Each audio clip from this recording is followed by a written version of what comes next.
పేదవాడి పక్షాన నిలబడతాం, ప్రజా గొంతుకై నినదిస్తాం. వాయిస్ ఆఫ్ వాయిస్లెస్, తెలుగువారి మనస్సాక్షి సాక్షి టీవీ. సాక్షి టీవీ ప్రసారాల కోసం మీ స్థానిక కేబుల్ ఆపరేటర్ను వెంటనే సంప్రదించండి. బీఆర్ఎస్ అధినేత కేసీఆర్ వైరల్ ఫీవర్తో బాధపడుతూ సోమాజిగూడలోని యశోద హాస్పిటల్లో చేరారు. గురువారం సాయంత్రం ఆయన హాస్పిటల్కి రాగా వైద్యులు ప్రత్యేక గదిలో చికిత్స అందిస్తున్నారు.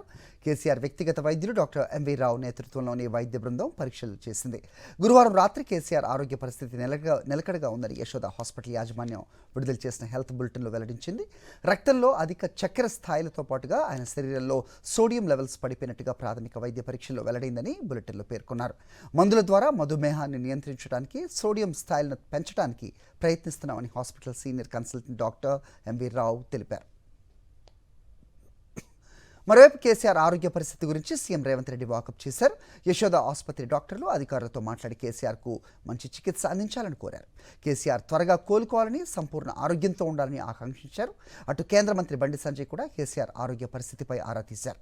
అమ్మవారి ఆశీర్వాదంతో కేసీఆర్ త్వరగా కోలుకుని దైనందిన కార్యక్రమాల్లో పాల్గొనాలని ఆకాంక్షించారు.